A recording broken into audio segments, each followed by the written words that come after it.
Ultimate economy is a phrase that's thrown around a lot in Overwatch.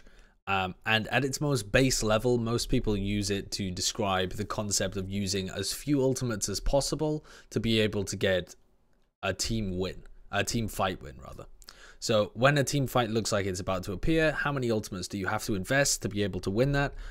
Do you use as few as possible? Do you use the right ones? And are you able to win the fights without throwing away tons of ults? Because everybody can win if you had 6 ults for every fight, but the crucial point about that within the context of Overwatch is that if you threw away all 6 ults, the next fight would be terrible for you because you would have 0 and the enemy team would have a couple or some number. And so the thing to pick out there is that not all fights in Overwatch are created equal, and you actually very rarely, unlike a game like CSGO even, where there's an economy that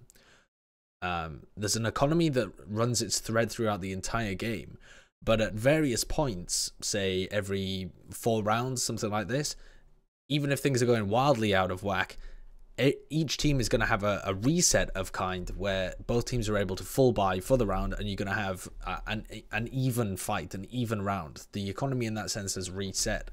Economies don't naturally have a reset feature within Overwatch. If you play the ultimate economy well, you can set up almost any kind of situation for yourself, in terms of advantages, having different ultimates to fit into different situations, different positions on the map if you're playing an escort map, etc. So ultimate economy is much more than just does this team throw unnecessary ults away. It's about setting yourself up with great situations, and nowhere quite emphasizes this as much as assault maps.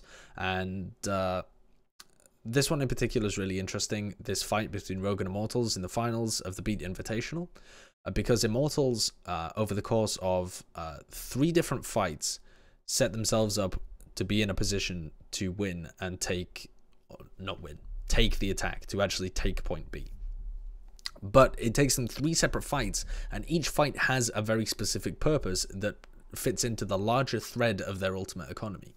And each fight, if you just took it individually and analyzed it in terms of this is them trying to capture point B, would be kind of a useless or even stupid attempt. Like, it looks like they're throwing ultimates away. But there's a larger plan, and you have to take a step back and realize what's going on in terms of their ultimate economy to actually be able to appreciate what a nicely executed plan it was.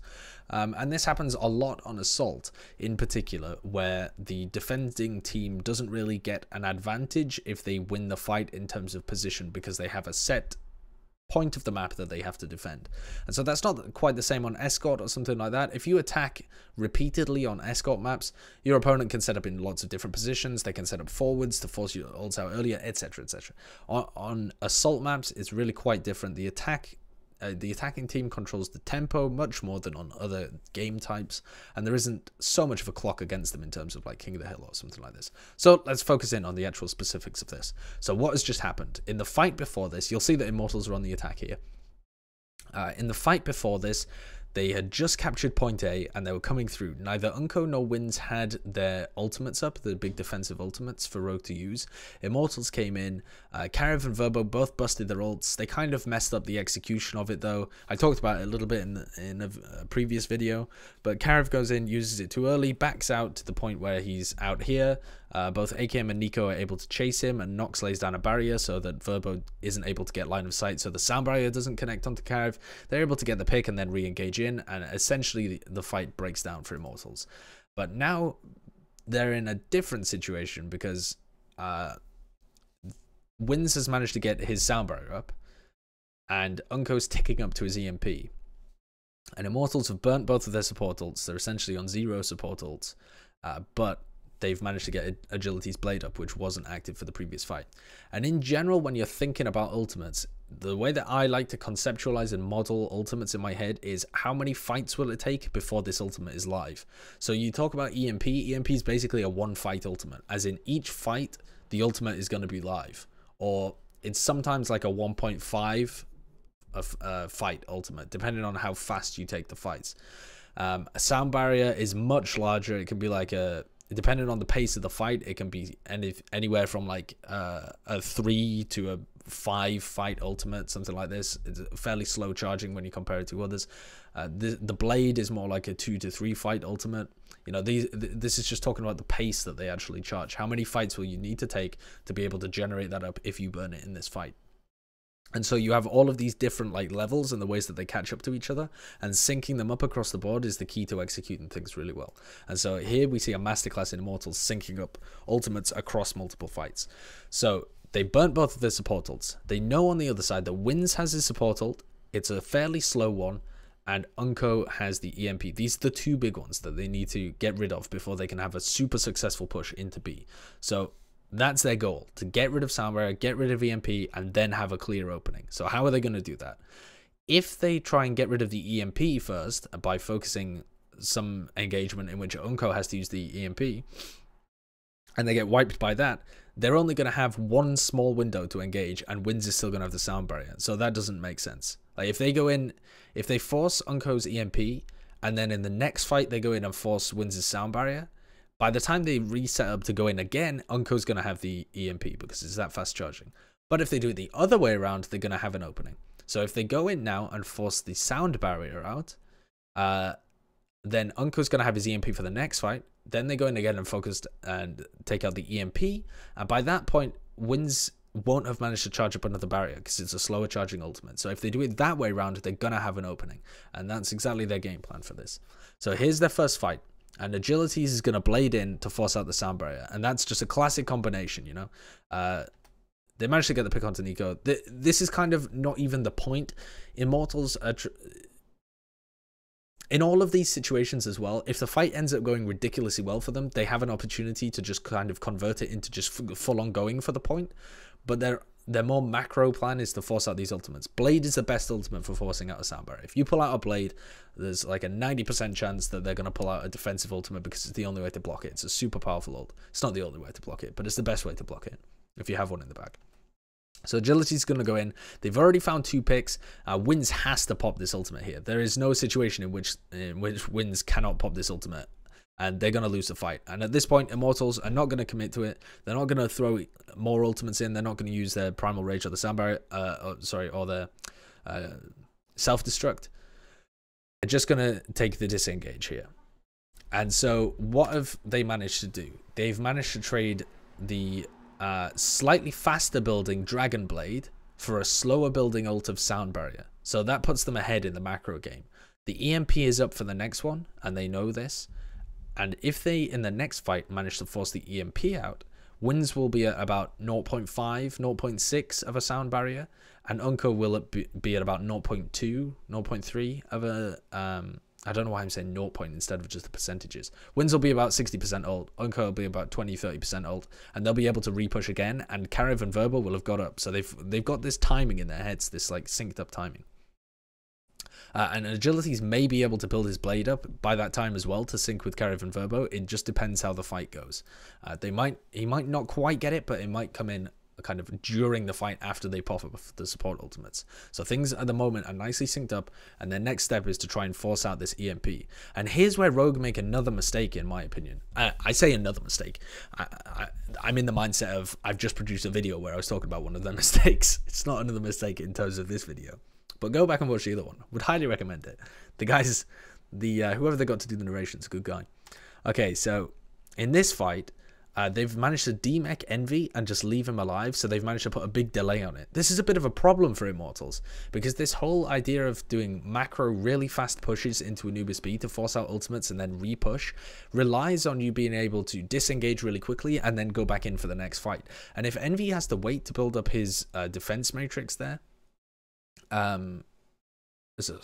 defense matrix, has to build up the ultimate to be able to call down his mech again and get back into the mech, then that buys time for Wins to generate his ultimate. And if Wins manages to get to, say, 60% ult before Immortals are actually able to finish their second engagement, where Uncle uses his EMP, then Wins is in a much better position for maybe getting this when they try and attack with both of these ultimates. Wins might get it at the tail end of the fight. So for Rogue here, their job is to delay as much as possible to get Wins to build up his Sound Barrier more. And for Immortals, they want the tempo to be fast because they want to force out this EMP and still have an opportunity to push before Wins gets his barrier up. Okay, simple. Yeah, well, Rogue instead decide to increase the tempo themselves and decide to bomb Nox in while Envy's still in the baby form, presumably to try and knock Immortals off tempo again or something like this. I don't really know what the thought process is here. Maybe they just want to win another team fight, but winning a team fight here doesn't mean anything. You're playing the clock here as Rogue on defense, and you don't have to take aggressive fights. An aggressive fight here is like, it's like you're artificially creating more fights for Immortals to take, and the more fights that happen within the 3 minutes that are on the clock, it's better for Immortals.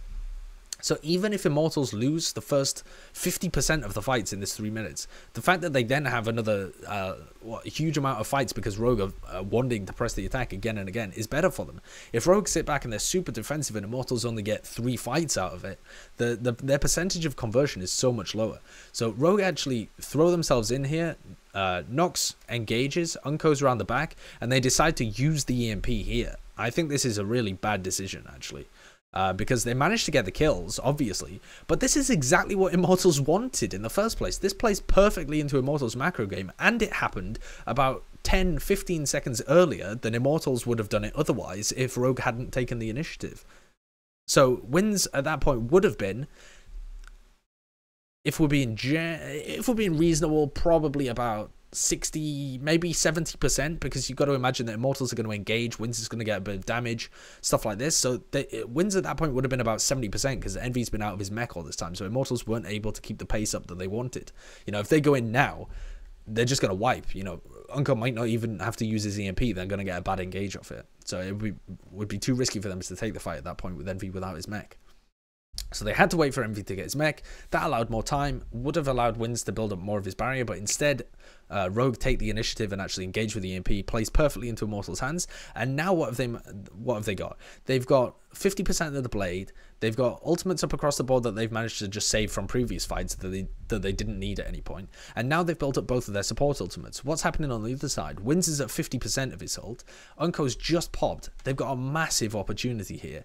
This blade is going to do nothing as well. People who are talking about DPS ultimates as if they're as powerful as these defensive ults, I mean, that's almost irrelevant coming out from Nico, because it's just going to get countered by these big defensive ults that are going to allow Immortals to reposition themselves to be able to do damage into the enemy team. They don't have to worry about a thing. They don't have to worry about Nico at all.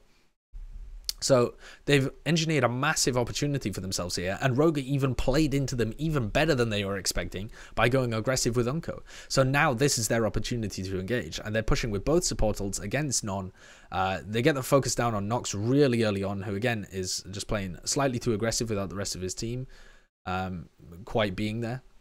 And you see that Wins, Unco both generating their ultimates fairly quickly. Unco's almost got up to his EMP, but crucially, because they pushed so quickly after Unco used it in the previous fight, they have this window. It's like a 30-second window. EMP builds so quickly. In fact, I guess we could calculate it. I can't be asked though, but you could go back and calculate it. I think it's something like 40 seconds for this fight that Unco builds his EMP. So that's lightning fast, but Immortals managed to take control of the opportunity, and because they play the macro game really well, have managed to build themselves up 2 support ults for that situation. And Agilities in this fight manages to get his ultimate up. So he's now at 95%, and his blade is like another added bonus that comes in at the end and is able to clean up a couple of kills and really apply even more pressure and put Unco in a position where he can't even use the EMP that's now in. So Unco comes in now. Agilities gets off a phenomenal blade. Blades on Anubis B are so good anyway. They're like an amazing ultimate to have in the back, in your back pocket. And because it builds up really much, it's like, it's not as quickly as the EMP, obviously, but it's not as slow as the sound barrier either. So the fact that they traded it out means that Agilities gets it up when Wins is only at 75%. So it puts them like ahead of this macro ultimate game. And the ultimate economy here is just perfect coming out from Immortals. And they just use their ults and they're able to take it. So in summary, this is how it went in terms of like, if you're thinking about the ultimates purely, right? They had 0 really useful ults. They had 0 support ults against 2 from Rogue. 1 really fast charging EMP, 1 slow charging barrier. So they go in, they trade a blade for the slow charging support ult, that then is going to take 3 fights, maybe 4 fights to be able to charge back up again. They go in again, just dry this time to force out the EMP. So you need the blade to force out the barrier. You don't need the blade to force out the EMP as well. So they just go in dry to force out the EMP. So when they bladed, it was like 50% on both of their support ults and 100% and 0. So then they're able to go in dry, and then it's 80% on both of their support ults and 0 on both of them, or rather 0 and like 40% on wins at that point. And so that's their window of opportunity, and they're able to come in there and they push with both support advantage, and they're able to take it. And this is the reason that this worked, or rather the reason that it was so interesting that this worked so well against Rogue on Anubis, is that it's a little bit puzzling, because Rogue are so good at this themselves when they play Volskaya. Their Volskaya attack, where they have AKM on, let's see if we can just get them all up. Can we get them all alive for a second? Maybe if I dial back. Yeah, there we go. Okay, so their composition when they play Volskaya attack, and Anubis attack actually, but they're better on Volskaya, is that they put AKM over onto the Reaper and run a triple DPS comp with the Sombra, and their macro play in terms of how they're working around the enemy's ultimates is excellent on Volskaya when they're on the attack. They play at the main door, the opening on Volskaya, and they just kind of sit around the fringes with that main health pack on the left and keep control of the health pack room, and they just kind of play in the fringe of the opening of point B and keep pressure up to the point where the defending team has to use ultimates to properly clear them out, and then they use the opportunity to go back in, and they play the ult game really well. Their ultimate economy on attack of Volskaya is excellent, Rogue, and that's what ends up winning this series, is their play on Volskaya, especially on attack. But on Anubis, it's Immortals that have this really nailed down. So I thought that was really interesting, just to have a little talk about ultimate economy and setting yourselves up for future fights, because it's definitely something you can plan in advance.